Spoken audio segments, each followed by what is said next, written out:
Welcome, friends, it's the MovieFilm Podcast. MovieFilm Podcast, enjoy the show. Zaki and Brian are talking about movies. MovieFilm Podcast on the radio. Welcome to MovieFilm. This is episode 117, brought to you by Mr. Boy Productions. My name is Zaki Hassan, and with me once again on the other line is Brian Hall. Hey, what's going on, Zaki? I should say writer of TV's Puppy Dog Tales. Oh, you. Is that what it's called? Puppy Dog Pals. Puppy Dog Pals. Puppy Dog Pals. Sorry. I screwed up the landing. But, yeah, that is off and running on Disney and Disney Junior. Check it out. Kids are going to love it. My kids have not seen it yet, but I'm hearing good things. Yeah. So, and I know you're busy writing scripts, Brian, constantly, so I'm sure you haven't had any time at all to watch any new movies of any kind at all. I haven't seen anything except The Guest, for starters. Okay. Have you heard of this movie, The Guest? It sounds familiar. Stars Dan Stevens, he of former Downton Abbey fame. Beauty and the Beast. Yes, Beauty and the Beast. And Legion, which I hear is fantastic. Yeah, that was an interesting... Yeah, we haven't talked about that, have we? The pilot felt like an awesome sort of movie. It was like about 90 minutes, but I just didn't feel compelled to keep going with it. So, okay. So and I've heard mixed reviews for people who have. Oh, really? Oh, wow, okay. Yeah, I think it's very ambitious, but I don't know how much it sticks. Okay. For what that's worth. That's what all my guidance counselors used to say about me in high school. Very ambitious, just doesn't stick. Yeah. Well, this was kind of an interesting movie. It also stars, I should say, I don't know, I'm going to say her name wrong. Maika Monroe. She was in It Follows. She's kind of having a little breakout year ago or so. And anyway, it's this movie that so many people had brought up to me, The Guest. And someone was like, oh, it's bonkers. You got to check it out. And I heard on some other podcast, like, oh, it's this thing. It's this thing. You got to check it out. And so someone actually handed it over to me. And I was like, all right, let's do this. And I knew absolutely nothing about this going into it. And as it was going on, it's like I don't even know how much I want to mention because there's something cool about not knowing anything about it. So I'll just read the IMDb summary really fast. It says, A soldier introduces himself to the Peterson family, claiming to be a friend of their son who died in action. After the young man is welcomed into their home, a series of accidental deaths seems to be connected to his presence. So I thought this was like an action film. I thought he was going to be some sort of Bourne character, and it was just going to be, but like a little, sillier and whatever. So when I watched it, I had no clue what to make of this movie. And when it was over, I didn't even know how I felt about it. I was so not sure what I had just watched. And then it totally hit me like an hour later. When we were growing up, there used to be, you'd have like WGN or one of these channels, and there'd be like movies on at like midnight. And one of those movies would be like The Hitcher. Remember The Hitcher? Yeah, sure. With C. Thomas Howell and Rutger Hauer. That's right. So Rutger Hauer, that's right. That's what I was thinking of. They remade it a few years ago. Remember with Sean Bean?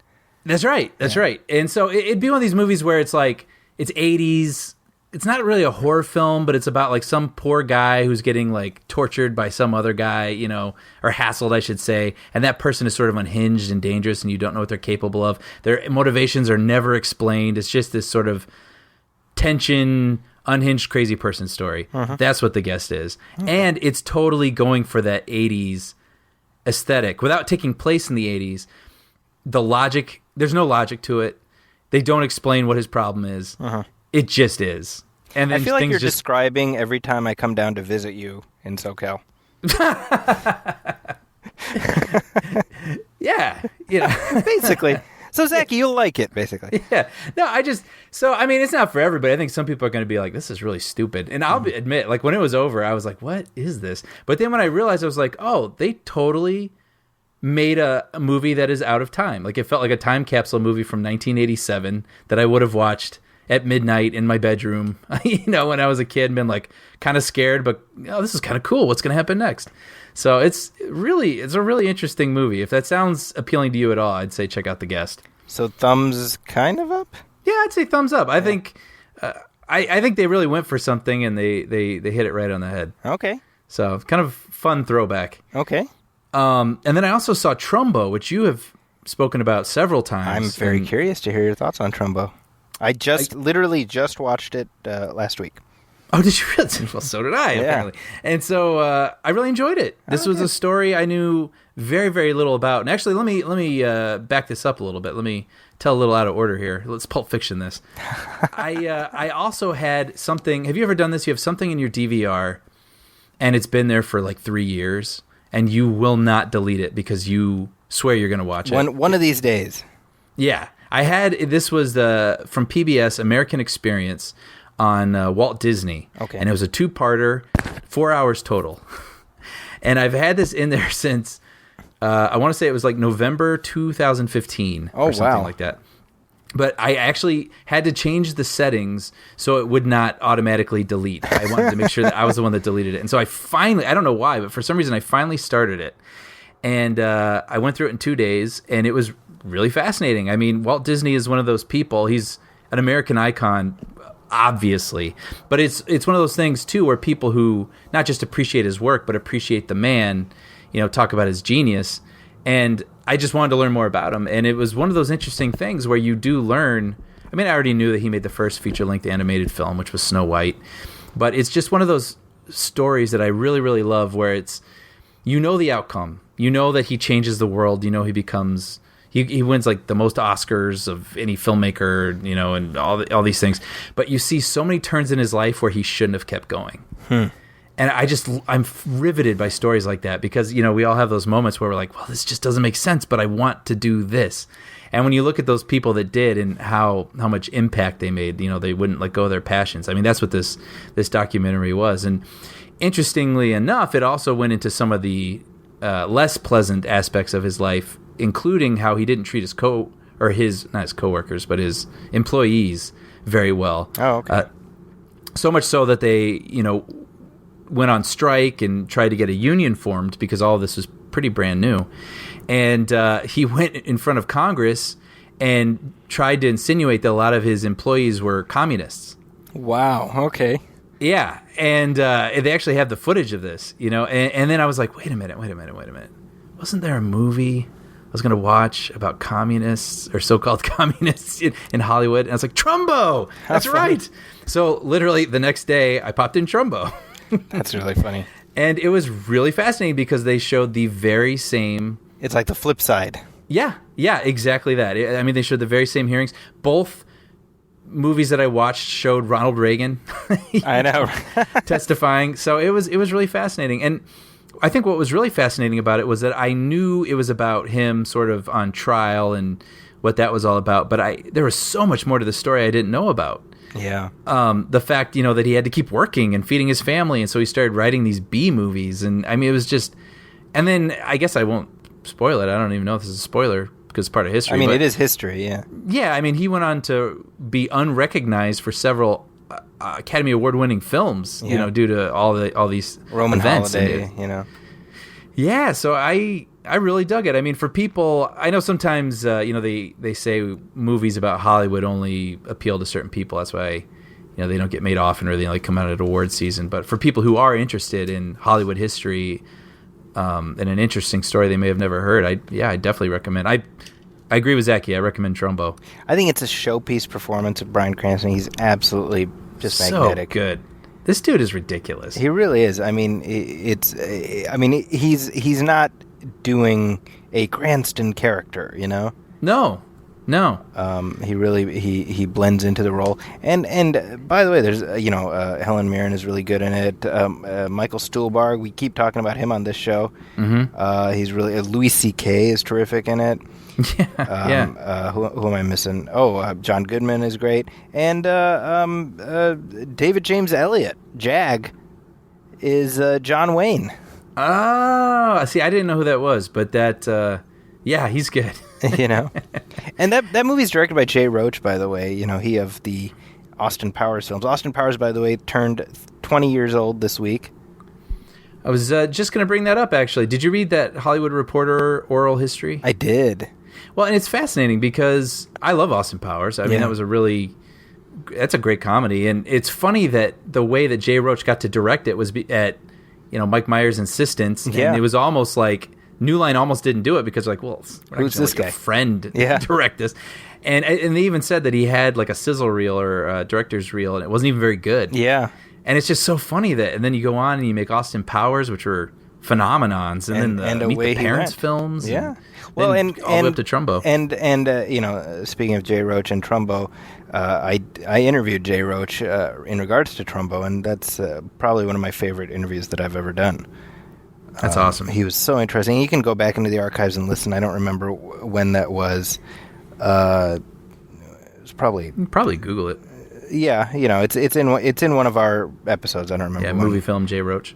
Yeah, right. And but I highly recommend if you have not heard that one, go back and check it out because he's really thoughtful and really he drew some really cogent connections between the things that Trumbo the film is talking about and sort of our current climate of hysteria that people have. But the movie is very fresh in my mind. I literally, like I said, I just watched it last week, so it's fortuitous that you happen to see it as well. Yeah, it's so funny. And then finally, I've been watching TV-wise. I've been watching. I'm not going to really get into this. I didn't write it down. I was going to mention, but Better Call Saul, which I'm happy is back and I still love. And then I'm also watching Fargo, which started back up on FX. And I had mentioned on the show before that I really loved seasons 1 and 2, and I watched them on Blu-ray. So it was really cool because I could just sort of binge through them. And now I was it's to my dismay that I had to watch this now week to week with commercials. And I gotta say, I'm 2 episodes in, and I'm hoping, man. Like I don't know. Maybe I'm wondering if I like the first 2 so much because I was able to go through them so quickly and experience them as the sort of mini movie that they are. Yeah.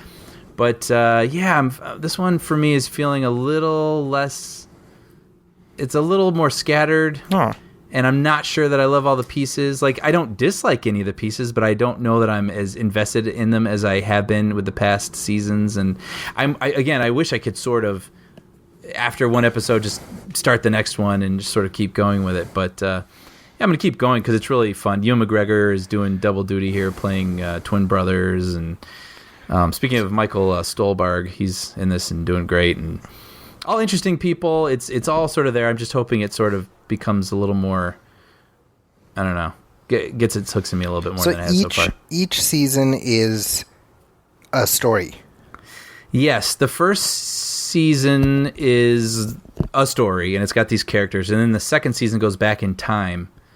So you see some of these characters' parents. I see. Or people who are sort of tangentially related. And this season, off the top of my head, I'm not recalling. I don't know that they've tied it yet, but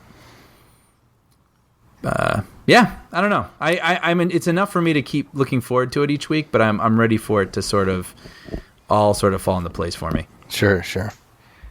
But how about you? Well, I just got out of a screening of this little micro-budget indie that I was basically forced to watch. I don't think anybody's going to watch it. It's called Guardians of the Galaxy. The Owls of Ga'Hoole? Yes. A Vol 2. Guardians of the Galaxy Volume 2, which comes out stateside later this week. It's already out internationally. It's already made more than $100 million. Globally, so the domestic audience is just chump change. Right. This I will hold my opinion until we have a chance to discuss it. People may not know this, but Zaki and I, obviously being real friends in real life, even in real life, we don't tell each other what we think about certain movies if we know we're going to discuss them later in the week. So I have no clue what Zaki thinks about this, and he's not going to tell me. We wait until we record and we hear our opinions for the first time. That's been a system that works on this show for what feels like several years now. Yeah. Well, I'm checking it out in 3 days, I think. So looking forward to talking about it. It's crazy. We're talking about our archives going back to our old shows, and I was looking at our old shows, and I realized that just about 3 years ago, almost exactly 3 years ago, we were joined by Hassan Minhaj. You remember that? Yes. He came on the show, and he was talking about the Stand Up Planet thing, and he hung out with us for a good half hour or so.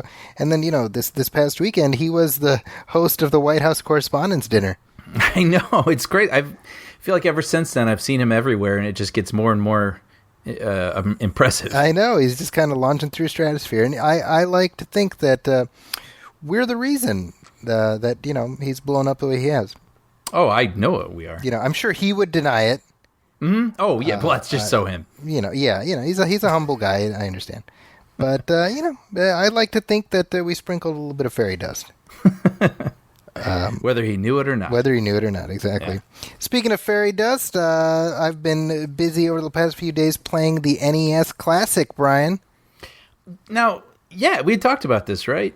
Wait, was that an on-air conversation, or was that... I don't remember. I don't either. But that you had been, like many, many people, including me, but I had given up, in hot pursuit of finding one of these things, because ever since last Christmas, they've been impossible to find. This is ridiculous. This is like finding a unicorn horn, Yeah. It came out last November. I think they made 5 total units. Yeah. And those 5 sold out quickly. And so it's just ridiculous. People have been stalking various, big box stores trying to find this thing. And for those of you who don't know, the NES Classic, it's a palm-size replica of the original Nintendo 8-bit system from 30 years ago.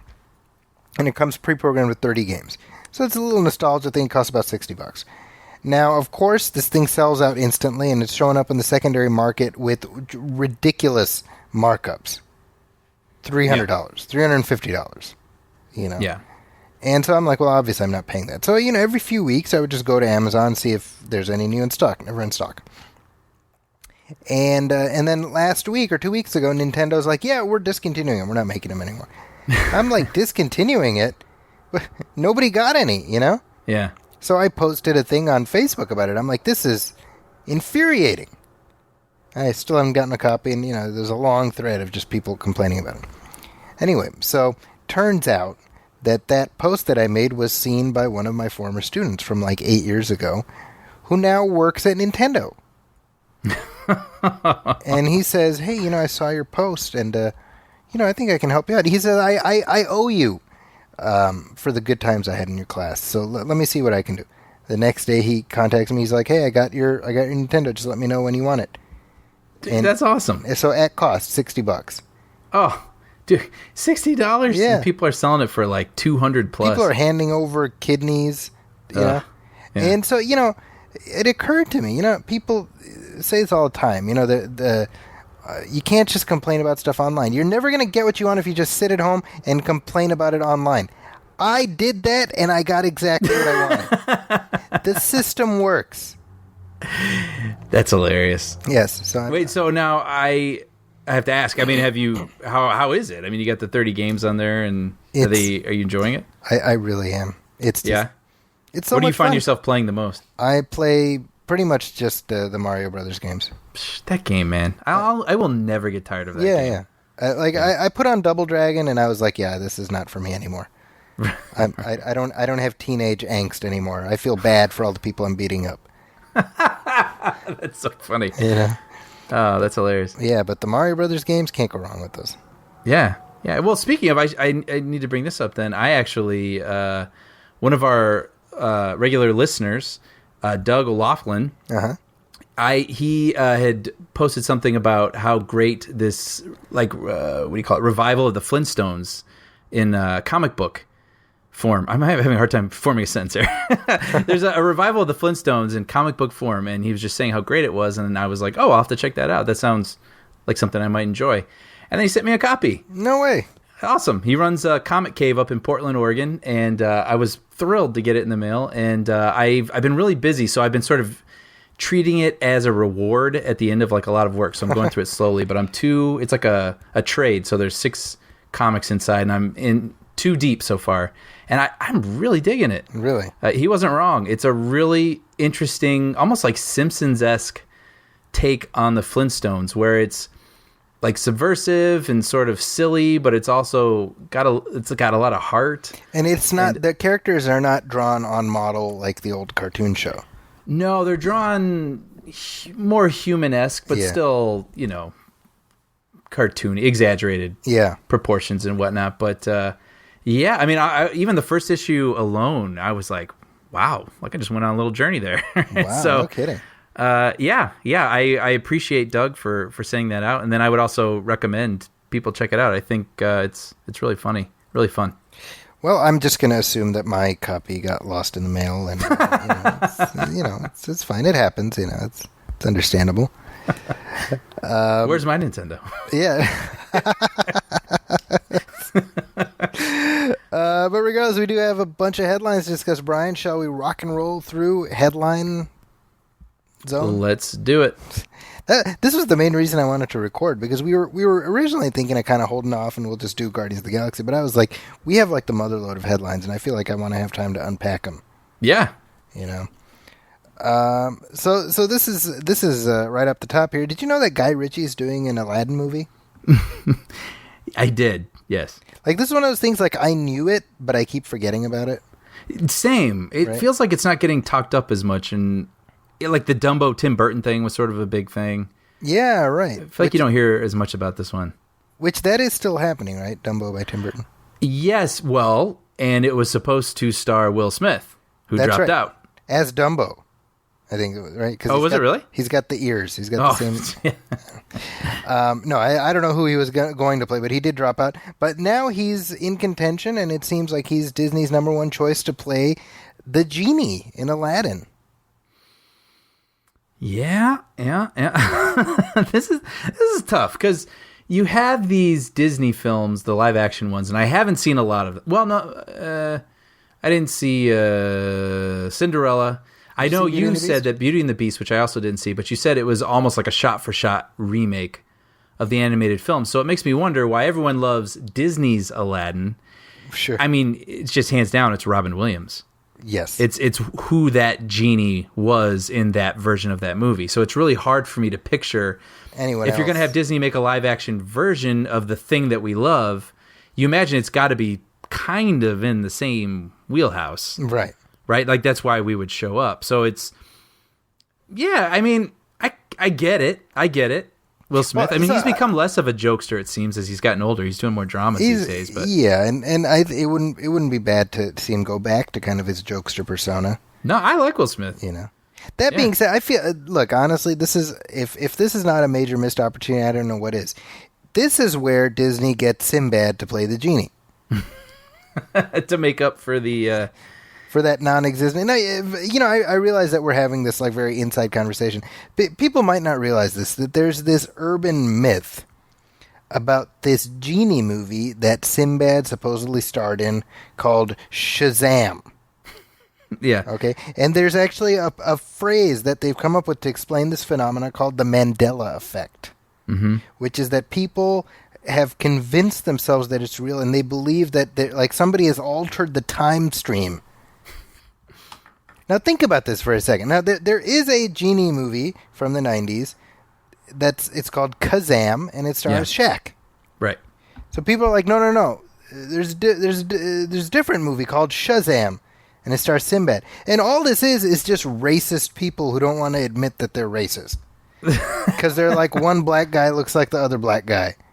Well, see, what's fascinating about this is what you just said, the Mandela effect, where it's not like one guy in your friend group remembers this. There are pockets of people everywhere that are convinced that this movie exists. It's like a glitch in the Matrix.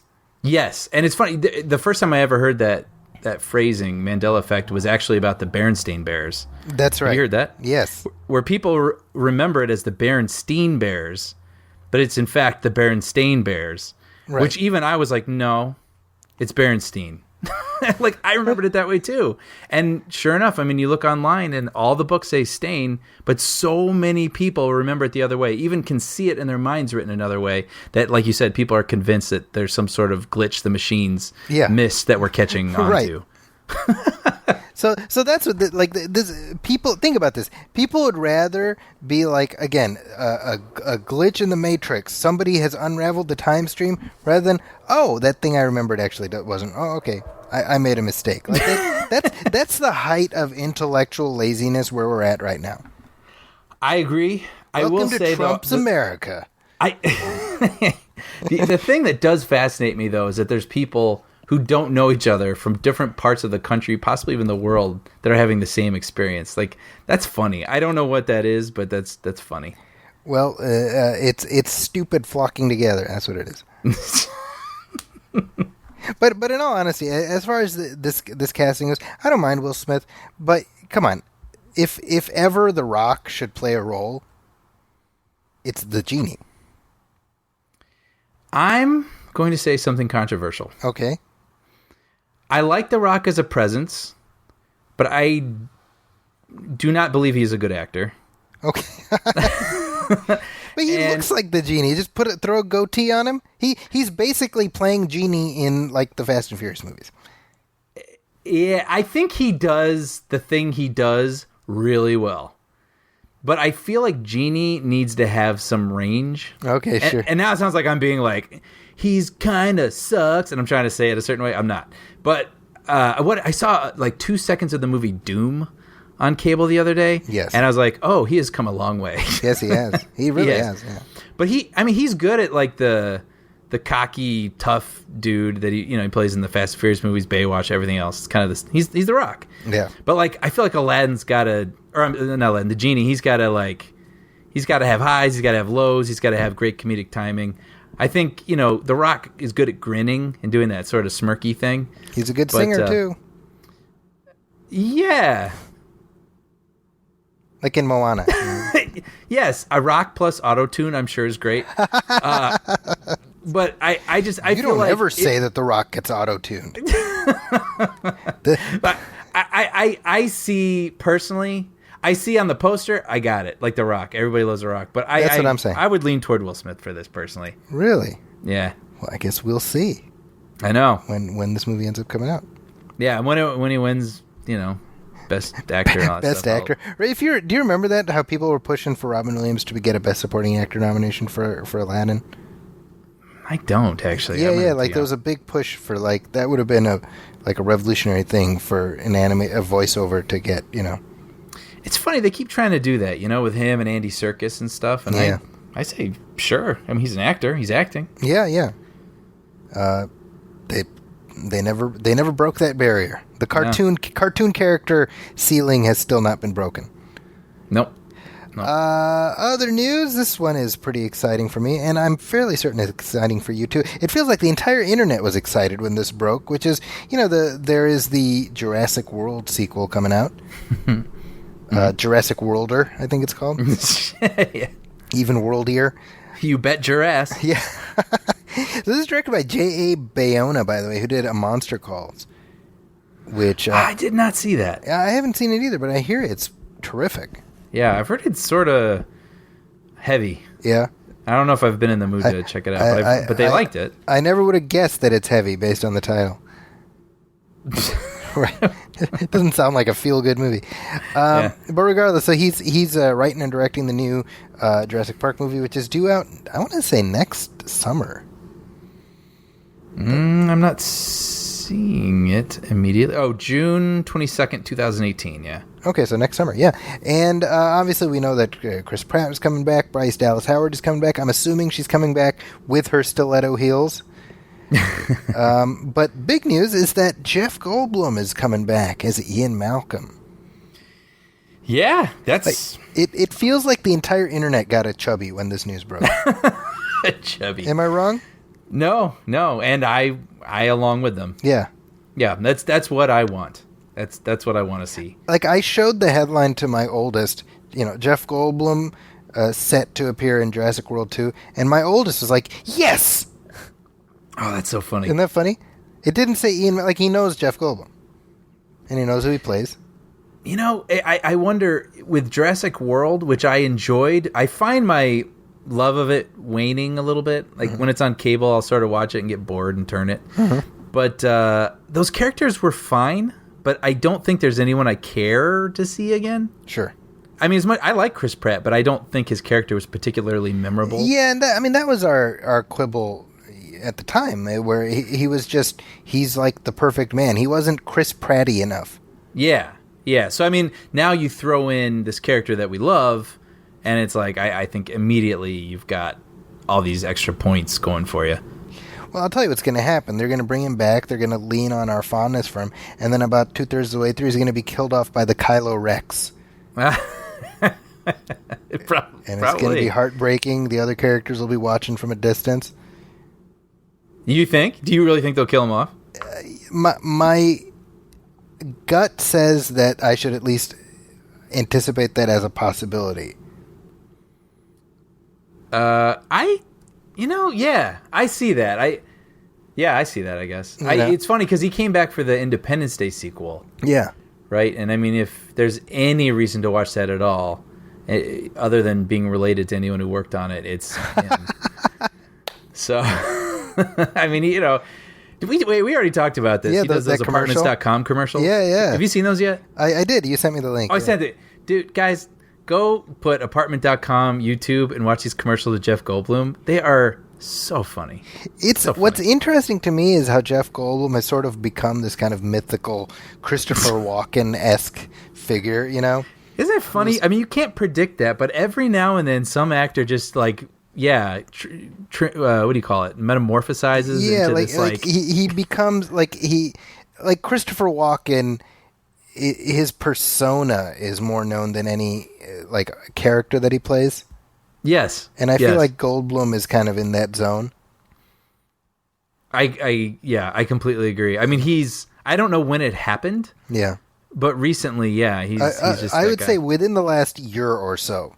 Yeah, or like 2 or 3 years or somewhere around there. It feels like he became the thing. We're like, oh, I love that guy. Yeah, yeah. Suddenly, everybody loves Jeff Goldblum. I want to go on record. I was on the Goldblum train way before it was popular. Yeah, and I would recommend to anyone who lives out in the Los Angeles area, there's a bar/restaurant called Rockwell that has a ton of great shows, and he plays there almost every Wednesday night. That's so crazy. Jazz piano, and I went and saw it, and it is just a blast. I mean, he's exactly who you think he will be. Who you hope he will be. Yeah, he plays songs, and then he interacts with the audience for like 5-6 minutes, cracks everybody up, plays more songs, talks to the audience. It's a great time. I wrote him a letter back in several years ago now. He starred on Law and Order for like a couple seasons. Did you know that? I forgot about that. Yeah. So I sent him a letter and like an autograph request, and very promptly within a few weeks he sent back a very nice signed picture with a nice note. So, nice guy. Well, that's cool. Yeah, I remember he was very receptive to taking pictures there too, you know. And some people they do that sort of like, okay, I'm in front of your camera and you're welcome and whatever. Like I remember he was posing, arms around everybody. He just seems like a nice guy. You'd better be. Like I mean, like you hope that that's what Jeff Goldblum would be like. Oh, for sure, yeah. You know. But yeah, so it's cool that they're bringing him back. I hope that we'll get to see Alan Grant. That would be a nice surprise. You know, I mean, it. If you look at Sam Neill, he still looks great. Yeah, you know? Yeah. I'd even be happy if it was just Ian Malcolm freaking out on a cell phone, and then you cut to Grant in bed. Yeah. And he just picks up the phone and is just like, "Don't call me back here." Who is this? Just hangs up. Yeah. And that's it. I'd be happy with that. I mean, I'll tell you. I mean, I was already excited for a Jurassic World sequel because, like or dislike Jurassic World, it's Jurassic. It's the franchise that we love. Totally. So this news just made me even more so. Yeah.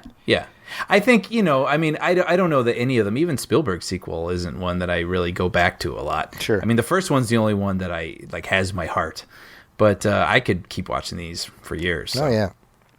Now, the Jurassic World 2, I was already somewhat excited about. One sequel I had absolutely zero interest in, and now my interest is through the roof, is World War Z 2. Mm-hmm. I think you and I are on the same page when it comes to this. I don't think either of us disliked the first World War Z. No, it was fine. But I think we were both like, all right, well, that's the story, and it's done, and I'm going to get on with my life. I don't think we were, right? Get on with my life. So they announced this last week. This is like one of those headlines you read, and you're like, is this April Fool's? Like, am I still asleep? Because it just feels incongruous somehow. Yeah, it does not. Right? Yeah. And this is David Fincher is in talks right now to do World War Z 2. I mean, that sounds like an April Fool's Day headline. It really does, right? Yeah. And I'm assuming it's pretty far along. And I was thinking, well, this has to be Brad Pitt leaning on his old friend to call in a favor. Right. Because this is Pitt's franchise. He's the producer. His company owns the rights to it's his baby. And he famously had a terrible time working with what's-his-face on the first one. Right. I'm forgetting. Mark Forster. Mark Forster the first one. They did not have a good time. The whole third act, they had to shoot it from scratch. I mean, it's amazing that film turned out as well as it did, considering it was basically a rolling wreck. Yeah. The whole time they were doing it. The entire third act was jury-rigged. Yeah. And then it turned out to be this big hit. Yeah. Right? One of the biggest hits of Brad Pitt's career. Oh, wow. So not too surprising that they're making a sequel to it, but I think I have to imagine that you and I are not alone in being like, I don't really need to see a sequel to this. No. I mean, it's one of those things I would possibly see in passing. Yeah. But it's not something I was anticipating. So what about now that Fincher is involved? I mean, I'll definitely see it now. Now it's like, I mean, what does a David Fincher zombie movie look like? Very green, dark tinted. Trent Reznor score. Probably. I think that's a safe bet.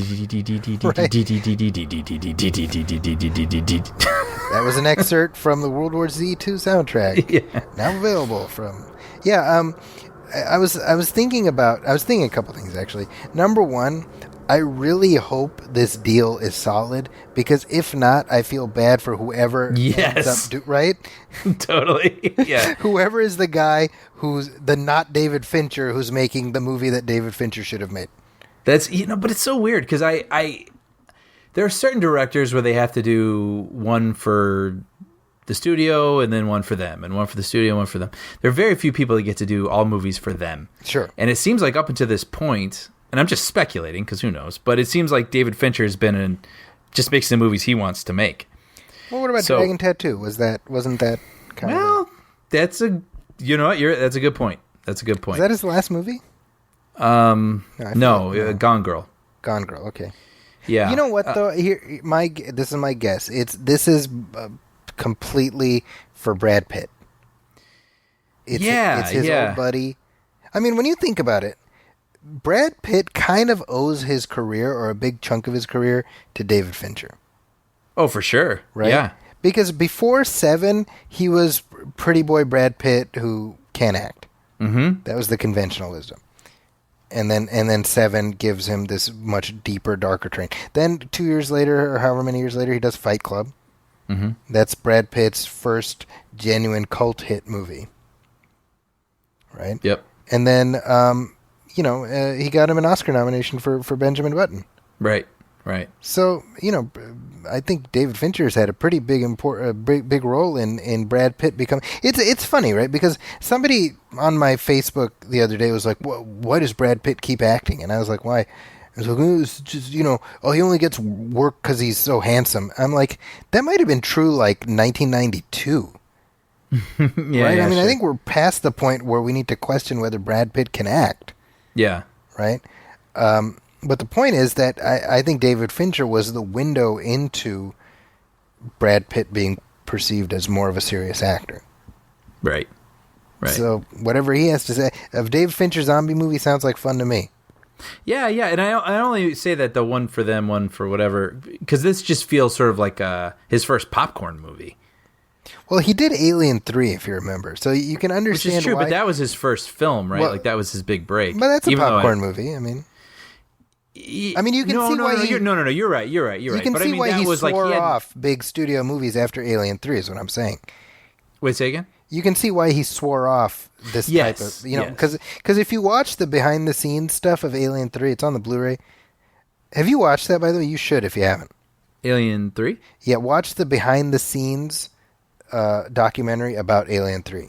I don't know if I have seen that. Yeah, if you have the Blu-ray set, watch the Blu-ray set because it's unedited. And honestly, you'll watch this because David Fincher is like, he doesn't offer any talking head stuff for that, obviously, but he's present in all of the behind the scenes footage, right? Mm-hmm. And he's, what is he, like 21, 22 maybe? I mean, he's a kid, right? And the whole weight of this movie is on his shoulders. And honestly, you just want to reach through the screen and give him a hug. Really? Because, I mean, it's just, he's getting shit on left, right, and center. Like, visibly in this behind-the-scenes footage? It's brutal. Wow, okay. I mean, this is one of the best behind-the-scenes documentaries I've ever seen. You, for sure, if you haven't seen it, you absolutely should. I'm kind of tempted to watch it right after this. Yeah. It's It's on the Blu-ray. Like there was a version of it on the DVD set before, but they actually edited out like all of Fincher's stuff. Oh, fascinating. Yeah, okay. so on the Blu-ray set, it's the unedited one. So Fincher's there. I mean, it's warts and all. I mean, it doesn't. The studio doesn't come off looking very good. That's fascinating. Yeah. So my point is, from then to now, we're talking just about 25, 26 years. You can see why he swore off studio flicks. Yeah. Yeah. So kind of interesting if he ends up doing this. He's obviously got much more cachet now, where he can't really get pushed around by a studio anymore. Mm-hmm. And with that in mind, I like his aesthetic, so I'm really curious to see what his zombie movie looks like. Yeah. Another kind of unexpected name that was briefly circling a big budget picture, and this it seems like this is a film that's cursed. I'm talking about The Flash. Mm-hmm. And this is part of the superhero universe that DC is chugging along on, and they've gone through 2 directors already. Right, there was Seth Graham Smith, I think that's his name, and this would have been his feature debut. He wrote Abraham Lincoln. He wrote Abraham Lincoln Vampire Hunter. He wrote the book. Yes. So he also wrote Pride and Prejudice and Zombies. Right. But this would have been his feature debut directing. That didn't happen. And then Rick Fukuyama. Shoot, hold on. I'm embarrassing myself here. I'm going to Google this guy's name. You know what I'm talking about, right? No, unfortunately I don't. Okay. Not even Google is helping me. Oh, yeah. What else had he done? He did Dope. Okay. Hold on, let me... I think it's... Yeah, Famuyiwa. Okay. Famuyiwa. So he was attached for a little while. He dropped out. Mm-hmm. So really the only thing we know about the Flash movie is A, Ezra Miller is starring in it, and B, I could give 2 shits about the Flash movie. Those are the only definite things we know about this movie. So, really? Yeah, I could not care any less. I mean, I guess I don't care either, but like I don't actively not care. I mean, I don't know that I actively don't care. I just, I just have zero interest in it, Like, it's one of those things, you're like, oh, yeah, it's going to happen and I'm going to see it, whatever. Like, that's me, Yeah, that's true. Whenever it happens, like, it's just, you're more exhausted than anything else, Right? Yeah. Anyway, the one bit of news that suddenly got my interest up was Robert Zemeckis. Potentially. I mean, what? You didn't hear this? No, I know. I'm just saying. Oh, you're in character. Years. Like that seems like something when I worked at a production company one time, and when I was the assistant to a creative executive, this happens all the time to assistants there. It's your job to drum up a director's list. Okay. So they'll be like, "Hey, we're gonna make this movie. It's this action thing. Come up with like 20 action directors." So I remember I put together this director's list, and I put Joe Johnston on it. Okay. And this is pre-Captain America. Okay. And I was like, look, man, he did The Rocketeer. He did all this pioneering stuff. I think this guy does. This has an old school feel to it. And then I sort of was told, like, I get it, and you're probably right, but people like want the guy who directed the thing that was a hit last week. How funny. So I was like, well, okay, but it's just that reminds me of that. Like, Robert Zemeckis would be at the top of my list, of course, for like some sort of superhero movie, but never in a million years would I agree or imagine anyone would do that. Sure. Let alone him. Yeah, and so basically he was on their list, and by all accounts they met, and it didn't work out. He's not doing the Flash movie, but damn, I didn't hear that part. Yeah, and well, I think the meeting went like this. Hey, do you want to do the Flash? No. Okay, thanks. And then, I don't assume the rumor that they had talked to him. Oh man. Yeah, it's again. Now I feel bad for whoever ends up doing it. Yeah, because it's not Zemeckis. Because you have to. I mean, you can picture the Robert Zemeckis Flash movie, and I totally want to see that movie. Yeah. You can picture the Alan Silvestri score. Now I'm remembering that line from Lampoon's Christmas Vacation when the lights aren't working on the house, and his mother's like, "I can picture it in my mind, and it's beautiful." It's kind of true, right? Yeah. Kind of a bummer. So that is not happening. The Flash is still without a director, but Robert Zemeckis will be off doing something else that I'm sure will be good. Or not good if you saw The Wire, or The Walk, whatever that movie's called. The Walk. Or Allied. Moving on, this is kind of an interesting piece of news. Paul Newman, who has been gone for a while, he's been gone for about 8 years, is coming back to life. It's a sign of the apocalypse. The dead rise from the grave. No, I'd be okay with that if Paul Newman was the herald of the apocalypse. If a resurrected Paul Newman was the one who told us, like, well, I'm back, but the end is nigh, I'd be like, well, I appreciate you breaking it to me, Paul Newman. Yeah. I mean, his kind eyes. Yeah, sort of softens the blow. I'd finish up my salad with the Newman zone slathered on it. Anyway, tangent. Sorry. So Paul Newman's character Doc Hudson was kind of integral in the first Cars. You've seen the first Cars, right? See, I don't mind the first Cars. I don't like the second one at all. I don't remember it, but I don't remember disliking it. The second one or the first one? The first one. I never saw the second one. Yeah, the second one was whatever. But this is like Pixar's actually biggest franchise outside of Toy Story. Yeah. Because, they sell cars. Right. Makes sense. A lot of toys. So they have Cars 3 coming out, and they found a way to bring back Paul Newman's character, Doc Hudson, and he will not be voiced by a sound-alike. He will be voiced by Paul Newman. Well, and this is an amazing story. How are they gonna do that? Did you read this? No, I haven't seen the story. So basically, when they were recording the first Cars, Paul Newman was so gregarious, he would tell all kinds of stories and things, and John Lasseter, who was directing the voice sessions, would just tell them, keep recording. So they have 35 hours of just Paul Newman talking. Oh my goodness. Telling stories from his racing days, right? Because he's a car racer. Right. And so basically, when it came time to do the third one, John Lasseter said, we have access to all of this stuff. Use it. Work with what you have, because we're not going to use a sound-alike. Mm-hmm. So basically, they used all of his recordings. Again, 30 hours of just him off the cuff talking during the recording sessions for the first Cars.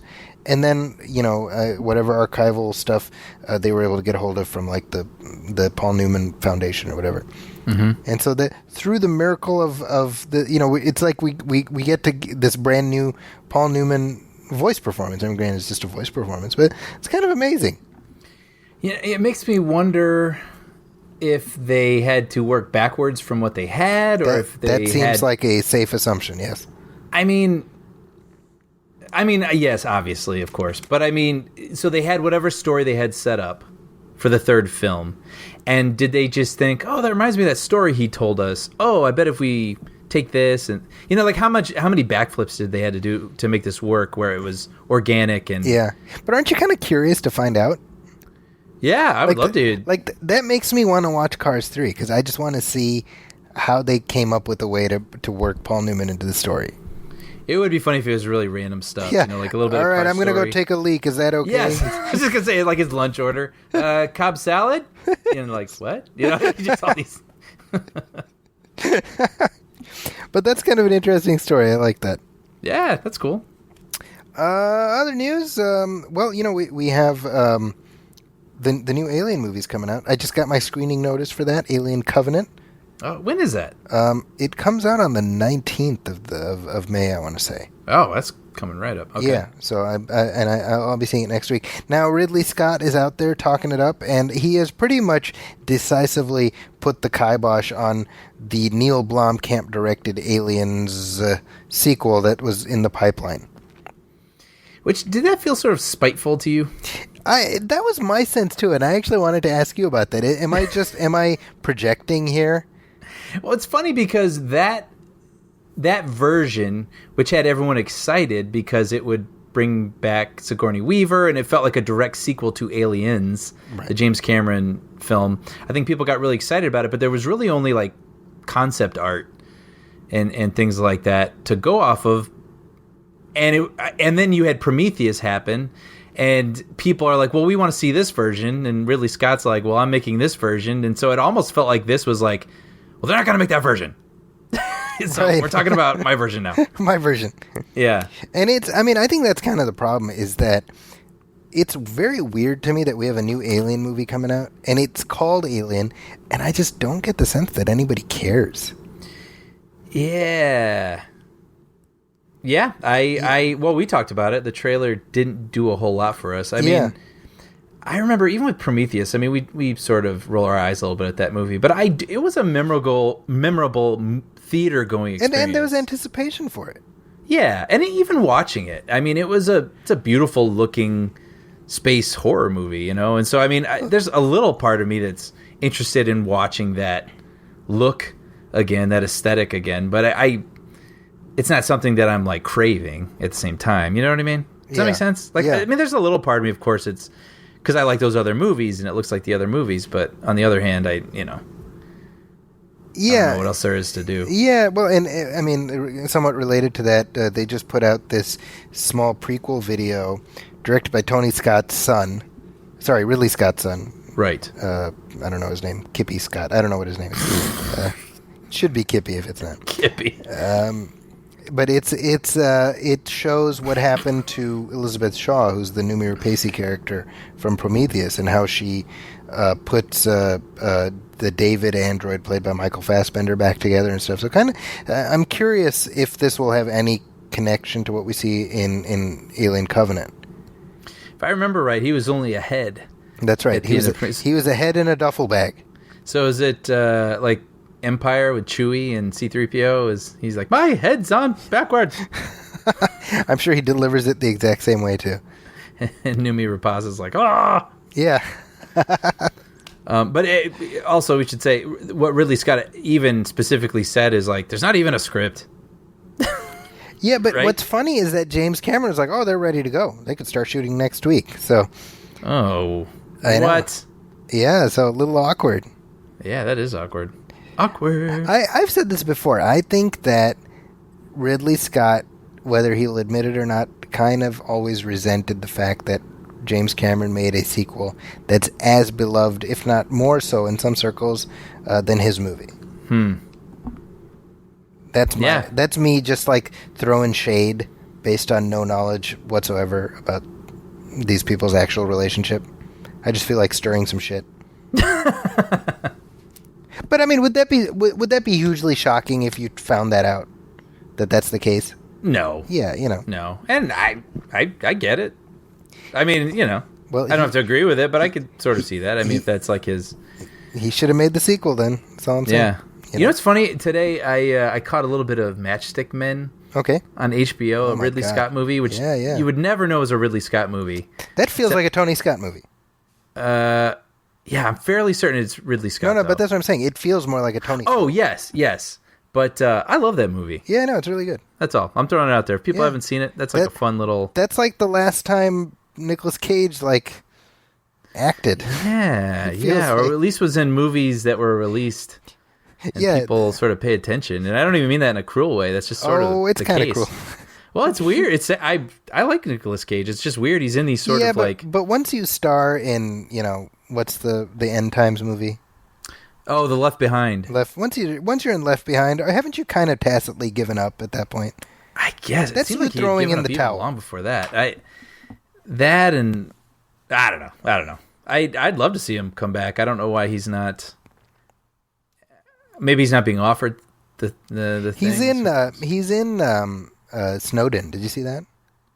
No, I did not see Snowden. Yeah, that's a movie I want to hear your thoughts on. I should check that out. I saw the documentary, The Citizen 4. Yeah. But, I should check that out. Yeah, well, add that to your list. Okay. Real quickly, before Star Wars news, and I wanted to talk about the trailer for Kingsman, too. Oh, yeah. Did you see this? Sure. I was going to wait till our break and be like, oh, let me watch it real fast. All right, so Brian has not seen the trailer for Kingsman, but we're going to pause briefly while he watches it, and you hear this. Eggsy, I saw in you what someone once saw in me. Something that can't be taught. The makings of a Kingsman.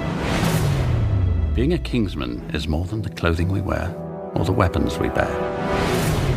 It's about being willing to sacrifice for the greater good. I hope you're ready for what comes next.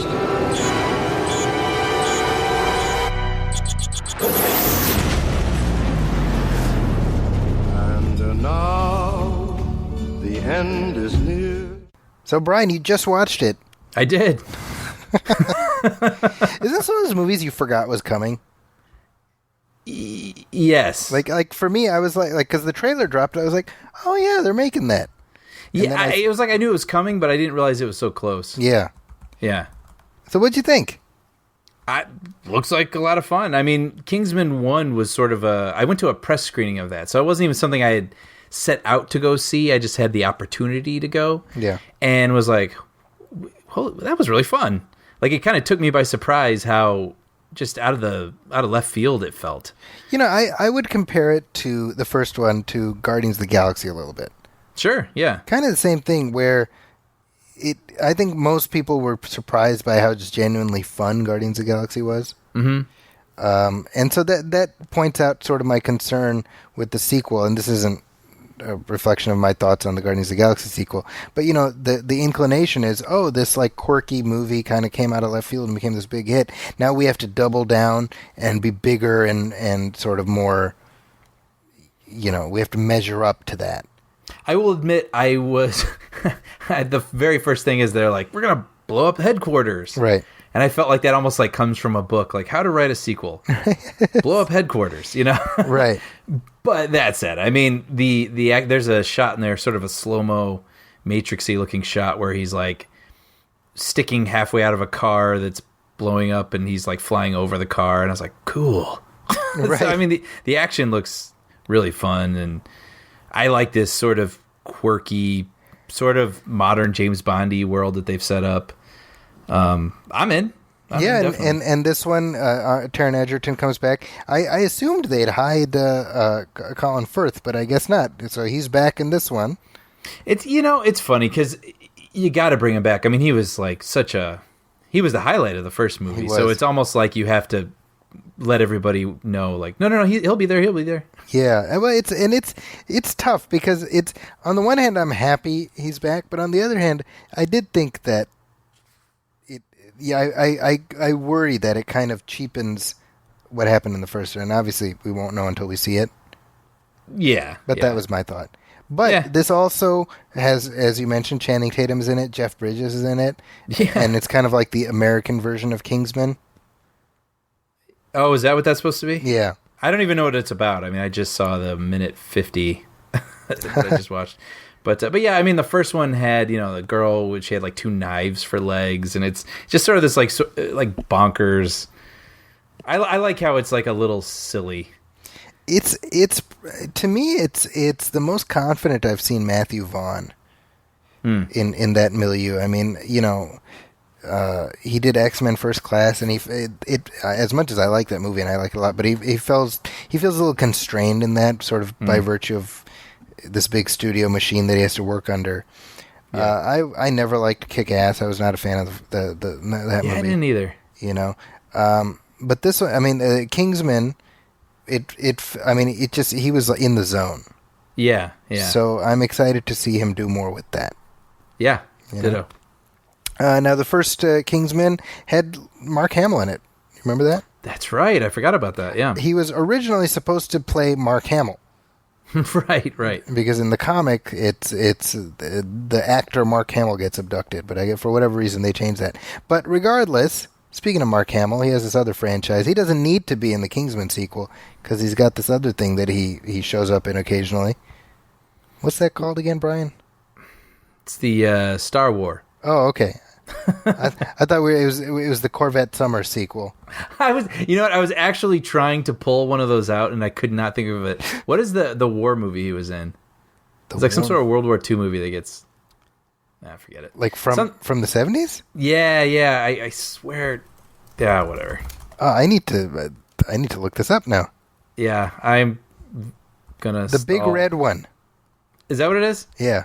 Yeah, I was going to say Red Tails. I know that was the recent one. Yeah, that was that George Lucas put out. So, okay, the Big Red one with Lee Marvin. Close.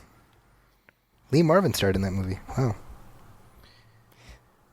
This is the first time hearing of the Big Red One. Oh, really? Yeah. July 1980. So it came out Oh, after Empire Strikes Back. Oh, wow. Like 2 months later. Wow, fascinating. Anyway, tangent. Sorry. Is Lee Marvin the one in Paint Your Wagon? That is Lee Marvin, the one and only. Paint Your Wagon. He's also in the Delta Force. Ah, yes. My favorite anti-Muslim propaganda movie. I haven't seen it. Yeah, it's a good time. But this is our Star Wars segment, right, Brian? It is. Well, then cue the music. Happy? That's better. So what do we got, man? What's new and exciting? Well, it's funny because I feel like at this point everyone has every detail of the news regarding these upcoming films sort of memorized. And it's not even just like people like us who have these podcasts and listen to podcasts. Like people I work with, like everybody's in tune with what's going on. And so we knew Rian Johnson was writing and directing episode 8, but it was also earlier reported that he was not directing 9, but he was going to write 9. Yes. At the very least, a treatment, but we just found out that is not true. Coming from Rian Johnson himself on Twitter, saying he hasn't been involved. It's old info. So that's kind of interesting. I guess it's going to be Colin Trevorrow and Derek Connolly, who together did they write Jurassic World? Yes. They did Safety Not Guaranteed as well, which was Jurassic World, yeah. Yeah, that was their breakout movie, and so they will be handling. Well, and it's funny because I wonder if there's sort of a Pixar like thing going on with this, where yes, their name will be on the script, but there is a hive mind that's really putting the story together. So it's kind of interesting. I wondered if there was something to having one person carry the thing through, sort of like Lawrence Kasdan and George Lucas, with Empire and Jedi, right? Is that how that went? So yes. It's, I mean, like they bring it home a little bit, but guess not. Yeah, but then again, I mean, maybe it's this, Star Wars famously now has this story team. Yeah. So they're probably the ones that are. See, I'm wondering, does J.J. Abrams have any involvement with these movies going forward? I wonder. I've heard that he's seen cuts. Okay. So I'm sure he's in there giving notes and whatnot, but yeah, it doesn't sound like he's some sort of godfather, despite him kicking off the series and really setting it up on its feet. I just assumed that he was involved, I mean, who knows? At least, I mean, when you think about him putting the first one together, there was a lot that he had to be in tune with the next 2 movies to set up, right? Yeah, right. So I'm sure to some degree he was in the beginning, and I'm certain now he gives notes, and whether or not he'll be some sort of executive producer on it, that'll be interesting. Yeah, curious about that. Yeah. What else? What else is happening?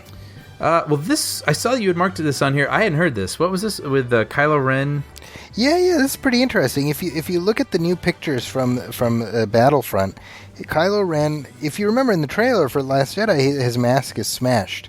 Mm-hmm. And that seems to be an indicator of going forward that he won't be wearing the mask. He has a scarred face, and he's wearing a Darth Vader-esque cape, as opposed to kind of the cape that he had in The Force Awakens, which is more kind of not Darth Vader looking, Yeah. It looked more ragged. Yeah.